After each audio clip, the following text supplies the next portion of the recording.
आप समझ सकते हैं कि होने क्या वाला है। तो ऐसे नेता हैं ये हमारे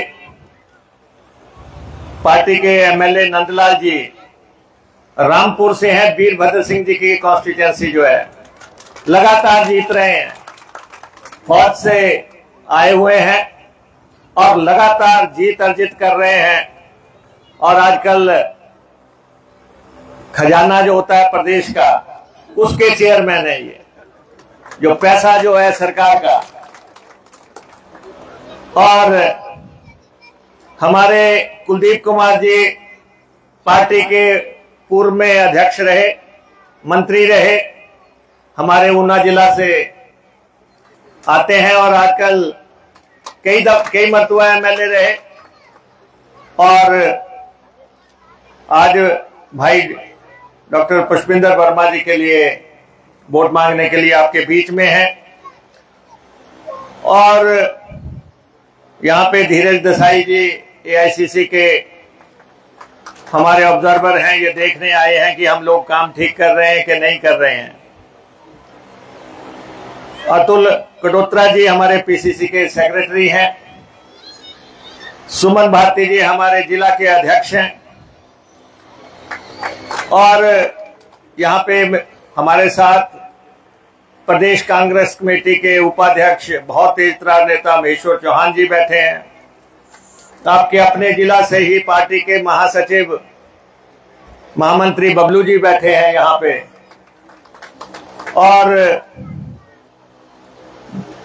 हमारे ब्रालडी पंचायत के जो प्रधान हैं अरविंद ठाकुर जी, जिन्होंने अभी अपना वक्तव्य भी रखा। प्रधान जी जरा ठोक बजा के लड़ना चुनाव है, देखना पीछे खड़े रह जाते। और श्रीमती अमन जी हमारी एक्स प्रधान है। संदीप जी हमारी दूसरी पंचायत की एक्स प्रधान है। और उपस्थित साथियों, आज हमीरपुर की चर्चा चल रही है, कई तरह की बातें यहां पे आ रही है। लेकिन दोस्तों, आज तक आपने सुना होगा सब्जी मंडी लगती है, सब्जी मंडी लगती है, आप सब्जी खरीदने जाते हैं। फल मंडी लगती है, आप फल खरीदने जाते हैं। पशु मंडी लगती है तो आप पशु खरीदने जाते हैं। अनाज मंडी लगती है तो आप अनाज खरीदने जाते हैं। फिर आपने सुना खिलाड़ियों की मंडी लगती है कि खिलाड़ी बिकते हैं आईपीएल के, उनकी लगती है तो खिलाड़ी बिकते हैं। आपने कभी नहीं सुना होगा कि एमएलए की मंडी लगनी शुरू हो गई, विधायकों की मंडी लगनी शुरू हो गई, एमएलए बिकने शुरू हो गए। ऐसा देश में कभी नहीं हुआ। मंडियां सजती हमने बहुत देखी, लेकिन एमएलए की मंडियां लगेंगी। और उस मंडी में सबसे ज्यादा बिकने वाले लोग जो हैं उस मंडी में कहां के आए? हमीरपुर संसदीय सीट के। ये मंडी जाके जो है मंडी में नहीं सजी, ये मंडी जाके शिमला में नहीं सजी, ये कांगड़ा में नहीं सजी। ये अगर सजी तो सारी की सारी जो इसका पूरा प्रभाव क्षेत्र है मंडी का, वो हमीरपुर संसदीय क्षेत्र में ही क्यों मंडी सजी, ये हम सबको सोचना है। ये हमें सोचना है कि आखिर इसी क्षेत्र में ऐसा क्यों हुआ। यहां से आशीष जी एमएलए थे, एमएलए से इस्तीफा दे दिया, अब फिर कह रहे हैं हमें एमएलए बनाओ। भाई आप एमएलए थे, अब आप दोबारा एमएलए क्यों बनना चाहते हो? अगर नहीं बनना था, छोड़ना ही था, तो दोबारा क्यों आना था? इंडिपेंडेंट जता दिया हमीरपुर के लोगों ने। सबसे ज्यादा अगर पूरे हिमाचल प्रदेश में चर्चा हो रही है, मैं यहां पे आया, मैं खुद ब्राह्मण हूं, 25 साल से एमएलए हूं। एक आदमी बाहर मिला, बोले तेरा ब्राह्मण बिक गया। मेरी बेइज्जती हो गई आते ही बेइज्जती हो गई कि ये किया क्या भाई। आप वैसे तो इस जिला में लगातार ही चल रहा है, इस जिले में कोई पूजा पाठ करानी पड़ेगी।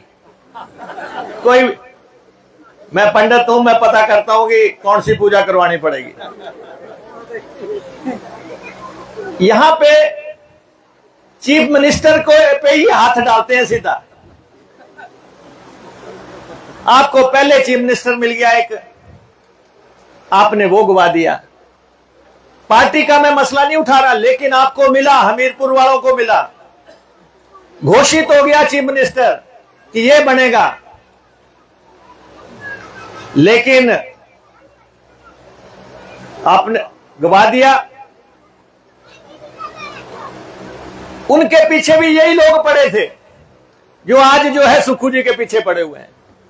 अब दूसरी दफा चीफ मिनिस्टर मिल गया। एक बार बार नहीं मिलते चीफ मिनिस्टर, मैं आपको बताना चाहता हूं। अब दूसरी बार मिल गए तो दूसरी बार दूसरे को गिराने की कोशिश शुरू हो गई। लगातार ये कोशिशें चल रही हैं और गिराने वाले प्लेयर बिल्कुल सेम है। आज मैं अभी सुन रहा था, अभी मैं आया, अनुराग ठाकुर जी कहीं भाषण दे रहे थे, मैं उनको सुन रहा था, बेचारों को पार्टी ने भेज दिया, बोला जाओ वहां पे भाषण दो।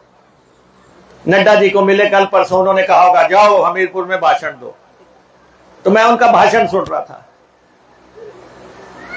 इनके पक्ष में तो वो प्रचार करने से रहे,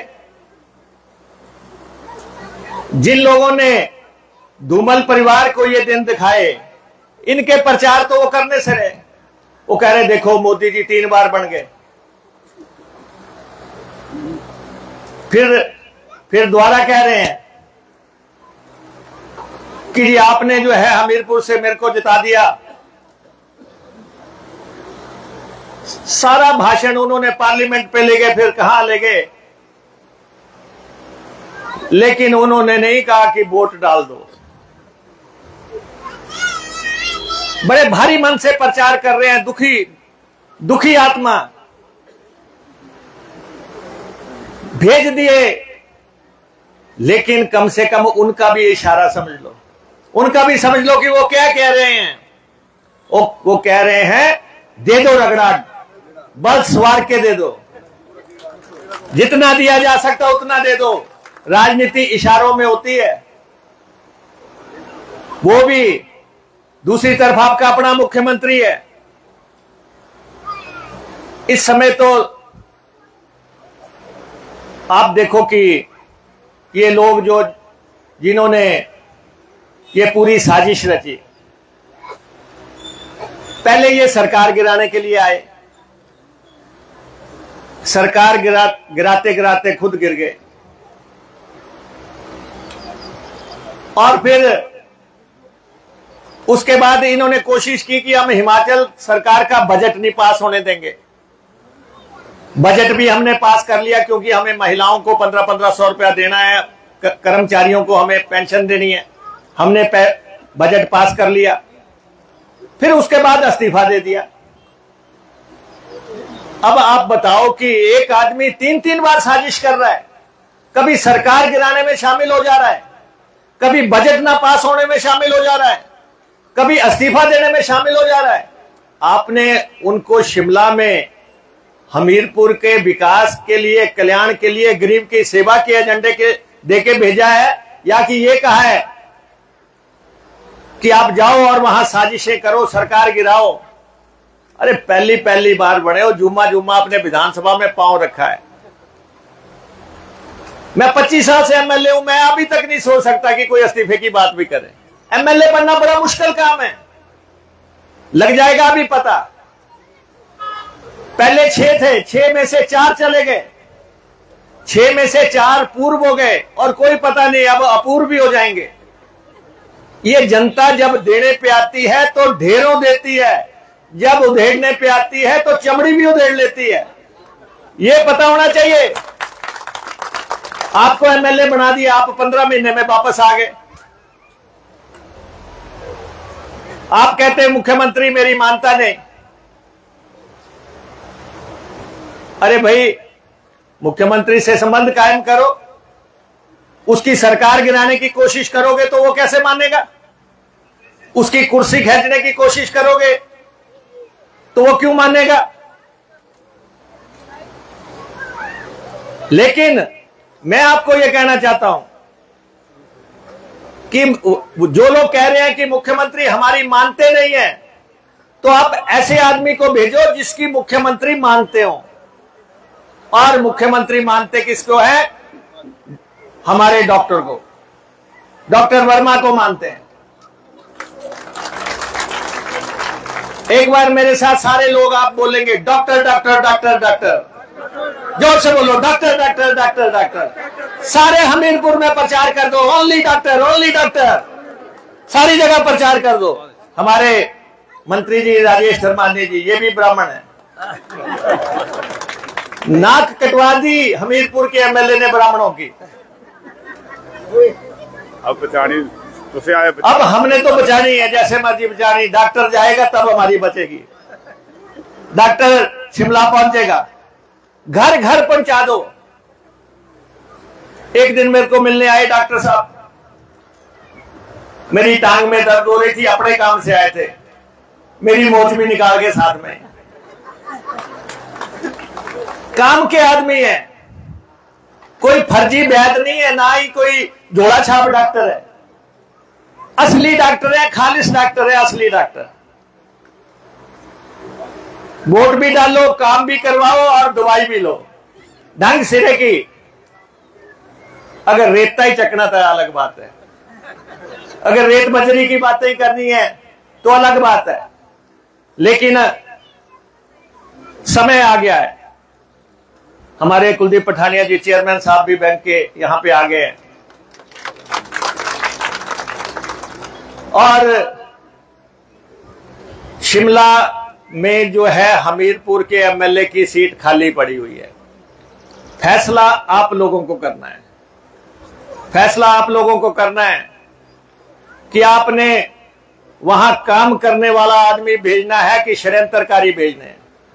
वैसे तो हमीरपुर के खिलाफ षड्यंत्र चल रहे हैं, बड़े अरसा से नजर ही आ रहा है। कभी धूमल हटाओ, कभी सुक्खू हटाओ।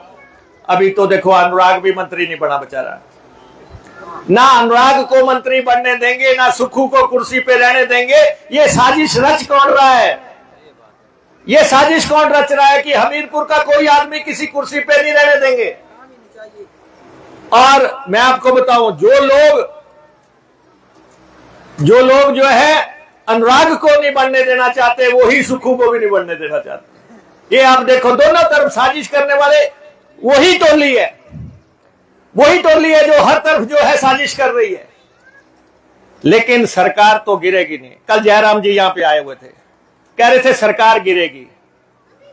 मेरी बहनें यहां पे बैठी हुई है, वो क्यों कहते हैं कि सरकार गिरेगी? अभी पीछे लोकसभा के चुनाव चले हुए थे, वो कंगना के साथ चले हुए थे। कंगना के साथ चले चले वो गिर गए, कंगना ऊपर से निकल गई। तब से वो एक ही बात बोलते हैं, गिरेगी गिरेगी गिरेगी, एक ही बात बोलते हैं, गिरेगी। उनका तकिया कलाम हो गया, जहां भी जाते गिरेगी। अरे भाई, आपने कहा था 4 को गिरेगी, 4 को तो गिरी नहीं, अब कहते 13 को गिरेगी। अरे 13 को जो है यहां से हमारे डॉक्टर साहब एमएलए बन के जाएंगे। हमारी सरकार अगले 42 महीने। और एक बात मैं वैसे भी समझता हूं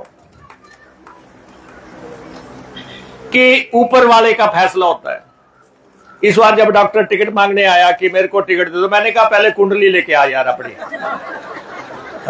मैं क्या, मैं पंडित आदमी हूं, अपनी कुंडली दिखा पहले मेरे को। फिर मैंने देखा, मैंने कहा नहीं, ये जीत रहा है इस बार तो इसको टिकट देना ही पड़ेगा, इस बार टिकट देना पड़ेगा। तो इस बार जो है पूरे सितारे डॉक्टर के हुआ भी इसके लिए ही है, नहीं तो 15 महीनों में किसका दिमाग खराब हो जाता कि मैं एमएलए शिप छोड़ दूं। 15 महीने में उसने छोड़ी सिर्फ इसलिए कि डॉक्टर को एमएलए बनना है। भाग्य, क्योंकि सितारा बदल गया, योग बदल गए सारे, और आप लोग भी बदल जाओ। आप लोगों से मेरा यही आग्रह है, तू भी बदल, फलक की जमाना बदल गया है, आप सब भी बदल जाओ। क्योंकि ऐसा है कि सरकार 42 महीने कांग्रेस की है, सरकार 42 महीने कांग्रेस की है और 38 एमएलए हमारे हैं। कोई परिंदा भी उस सरकार को पर नहीं मार सकता। आपने देखा जो लोग जिन्होंने सरकार गिराने की कोशिश की थी, जिन 9 लोगों ने सरकार गिराने की कोशिश की थी, वो कहते ना कि इस दिल के टुकड़े 1000 हुए, कोई यहां गिरा कोई वहां गिरा। आपने देखा कोई किधर गिर रहा है, कोई हार के घर बैठ गया, कोई किसी जगह बैठ गया। अभी 3 और बैठेंगे, 3 और बैठेंगे। हम 38 से कितने होंगे? लेडीज बताओ, लेडीज कितने? ये देखो 41। जमाना बदल चुका है। सारी लेडीज को पता है कि 41 होने जा रहे हैं और ये 39 नंबर हमारा, 38 से 39 नंबर। और सब लोग ईमानदारी से, कोई फायदा नहीं। पहले वो कहता मैं इंडिपेंडेंट था। भाई इंडिपेंडेंट चाहे हमारे साथ बैठता चाहे बीजेपी के साथ बैठता, अब छोड़ दिया, चलो दूसरी पार्टी से आ गया। अब भी वहीं पे बैठना है विपक्ष में, काम तो हमने करने हैं। विपक्ष में बैठना है तो विपक्ष वाले को क्यों भेजना? मुख्यमंत्री आपका, मुख्यमंत्री अगर आपका, सरकार कांग्रेस की, तो एमएलए किसका बनना चाहिए? एमएलए कांग्रेस का बनना चाहिए कि नहीं बनना चाहिए? डॉक्टर को टिकट ठीक दी कि नहीं दी? जोर से बोलो। डॉक्टर को टिकट दी है, पढ़ा लिखा आदमी, खड्डों में टकरे नहीं मारेगा जाके रेता ढोने के लिए, खड्डों में टकरे नहीं मारेगा, ठेके लेने नहीं जाएगा, मुख्यमंत्री को सवेरे से शाम तक परेशान नहीं करेगा कि इस एक्सीएन को फोन कर दो, इस एससी को फोन कर दो, इस चीफ इंजीनियर को फोन कर दो। और जिले का विकास जो है, मैं देख रहा हूं, कल मैं सुन रहा था जयराम जी को। वैसे जयराम जी यहां पे आए हुए थे, कल यहां पे आए हुए थे। कहते कि 5 दिन लग गए इस फैसला करने को कि जयराम को बुलाएं कि ना बुलाएं, इसका नफा है कि इसका नुकसान है।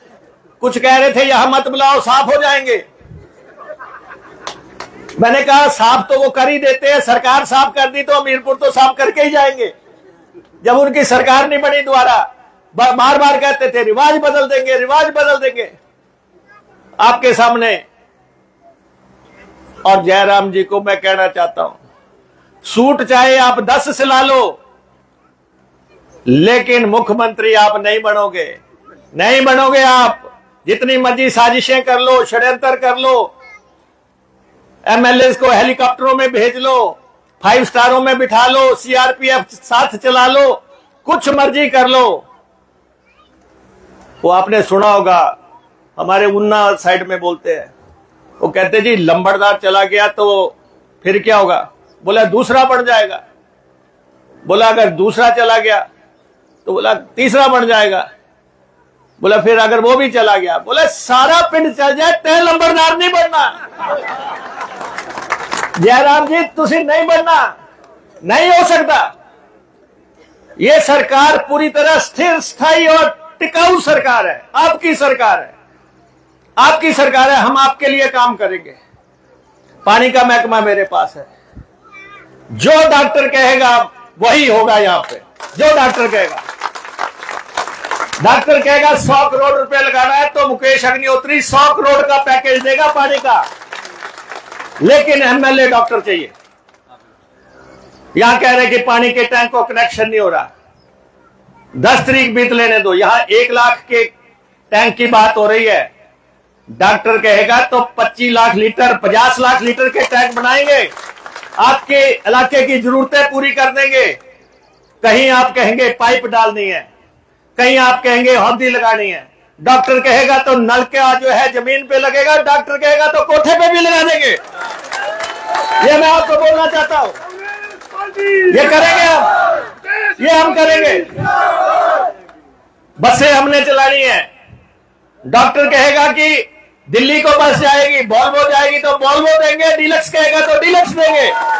ये कहेगा हरिद्वार चलानी है तो हरिद्वार चलाएंगे, ये कहेगा अमृतसर चलानी है तो अमृतसर चलाएंगे, और ये कहेगा शिमला चलानी है तो शिमला चलाएंगे। लेकिन उस सबसे पहले ट्रांसपोर्ट मिनिस्टर मैं हूं, मैंने डॉक्टर का परमिट कार्ड दिया है यहां से हमीरपुर से शिमला के लिए। हमीरपुर से शिमला डॉक्टर जाएगा, नॉन स्टॉप जाएगी सीधी। 13 तारीख को नॉन स्टॉप गाड़ी जाएगी, किसी बहकावे में मत आओ। कुछ नहीं रखा इन इंडिपेंडेंटों में।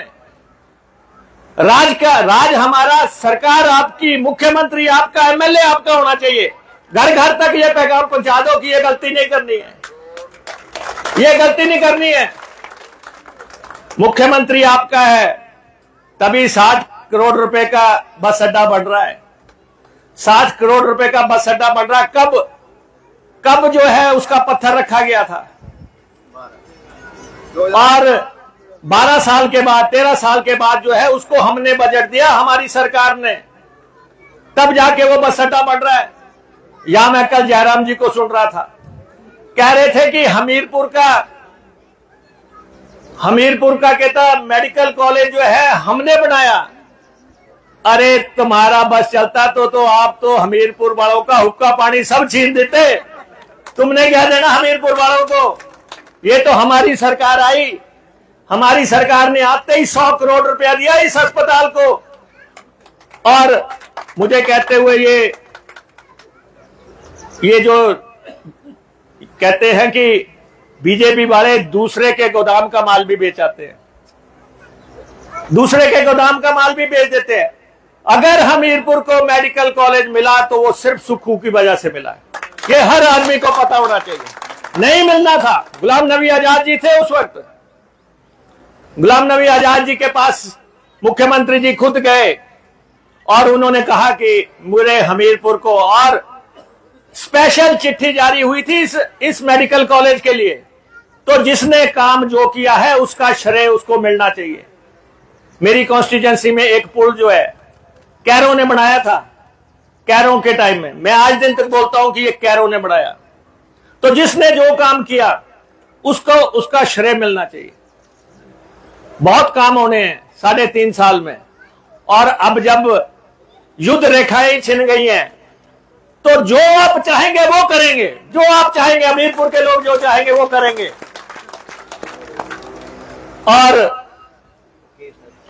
और यहां पे इतनी संख्या में लेडीज बैठी है। डॉक्टर साहब, मेरा ये तजर्बा है, मैं 25 साल से एमएलए हूं। जिसके साथ जनानियां उसका जितना पक्का है। बस इस पास से पैरी पै जाओ, बस इस पास से कम गाली इधर से निकलनी है, गंगा इधर से ही निकल रही है। और ये जो हमारी सरकार ने फैसला किया आपको 1500 रुपए देने का, आपके पास बीजेपी वाले आ रहे होंगे कि इन्होंने 1500 दिए, नहीं दिए, हाथ खड़े करो, नीचे करो, ऊपर करो। अरे भाई, हमने 1 अप्रैल को नोटिफाई कर दिया, 1 अप्रैल को, कि महिलाओं को 1500 रुपए देंगे। और अभी आपने देखा ऊना में फंक्शन हुआ मेरी कॉन्स्टिट्यूएंसी में, 8000 लेडीज को, औरतों को, बहनों को हमने इकट्ठे 4500 रुपए दिए। अप्रैल के भी, अप्रैल के 1500, मई के 1500, जून के 1500, और इलेक्शन के बाद आपका जुलाई भी जुड़ जाएगा। तो हमीरपुर की लेडीज को कितना मिलेगा? 6000 रुपया। 6000 रुपया आपको इलेक्शन के बाद तत्काल 6000 रुपया मिलना है। लेकिन एक बात मैं आपको यह कहना चाहता हूं, फार्म जरूर भर दो, क्योंकि हमारे भी यही हुआ। कुछ ने मेरी बात मान ली, 8000 लेडीज ने, उन्होंने फार्म भर दिए, उनको पैसे मिल गए। जिन्होंने जयराम की बात मानी वो अब कह रही है जी हमारे फार्म भराओ। तो आपको सबको 6-6 हजार रुपया मिलना, साल में कितना मिलना? 18,000 रुपया 18 साल से ऊपर वाली हर लेडी को, चाहे वो दरानी है, चाहे जेठानी है, चाहे वो सस है, चाहे वो नूह है, चाहे ननंद है, चाहे जो मर्जी है, लेकिन आपको सरकार की तरफ से हर पहली को 1,500 रुपया और साल में 18,000 रुपया मिलना है। तो ये महिलाओं के हित वाली सरकार है, आपकी सरकार है। आप इस सरकार को मजबूत करें। जयराम जी यहां आए थे, उनसे पूछना था कि महिलाओं को 1500 देने बारे आपका क्या स्टैंड है।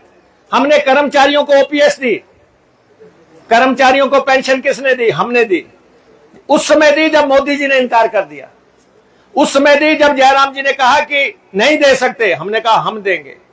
हमने कर्मचारियों को दी पेंशन, और जब तक वो इस दुनिया में है उनके परिवार को पेंशन लगेगी, उनको पेंशन मिलेगी। एक आंगनवाड़ी सुपरवाइजर मेरे को मिली, 6,000 पेंशन थी उसकी, अब कितनी मिल रही? 45,000 रुपया। अब 45,000 रुपया पेंशन।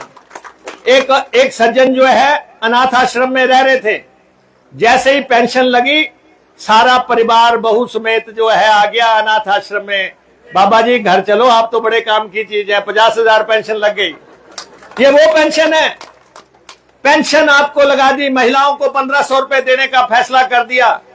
कोई भी अनाथ जो है सरकार में, वो सरकार का बच्चा माना जाएगा और उसको जो है हर महीने 4,000 रुपया दिया जाएगा, जो जिसके मां बाप नहीं।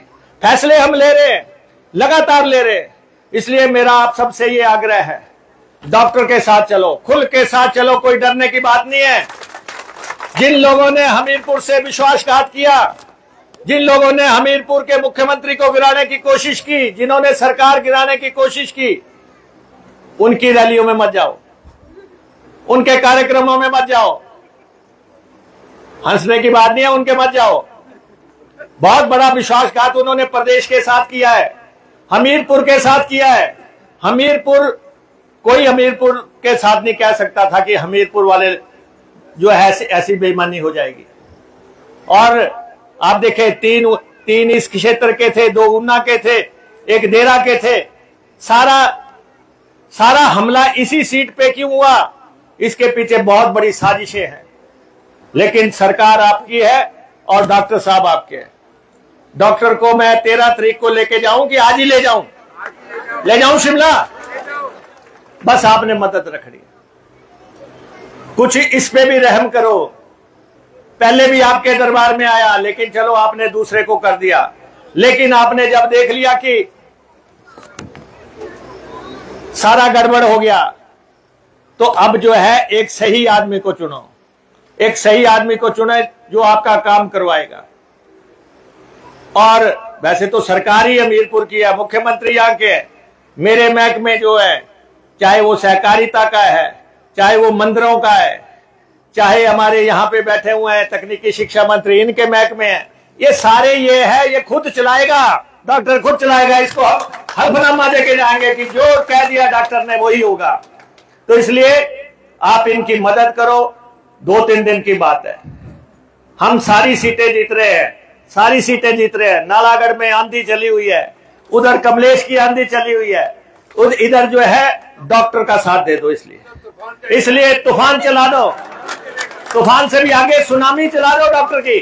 फिर बोलो डॉक्टर डॉक्टर डॉक्टर डॉक्टर, पीछे वाले भी बोलो डॉक्टर डॉक्टर। सारे जो है घर घर पे झंडे लगा दो, गाड़ियों पे झंडे लगा दो और बता दो कि आप जो है डॉक्टर के साथ है, खुलेआम साथ है। 4 दिन के बाद भी कुछ लोग आएंगे, जिन्होंने वोट नहीं डाली होती है वो सबसे आगे नाचने आ जाते हैं। डॉक्टर को भी पता होना चाहिए किसने डॉक्टर को वोट डाली है। आदमी की पहचान करनी है जी, आदमी की पहचान करनी है।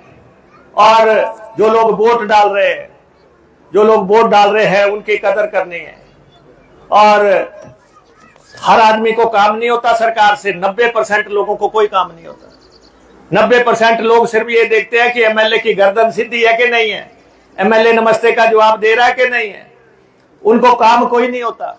तो इसलिए आपको जो है सबका सम्मान करना है, हमीरपुर के सम्मान को जो है आपने आगे बढ़ाना है मुख्यमंत्री जी के साथ चलना है, कांग्रेस पार्टी का झंडा बुलंद रखना है, ये मैं कहना चाहूंगा। एक बार फिर से अंत में doctor doctor doctor doctor only doctor.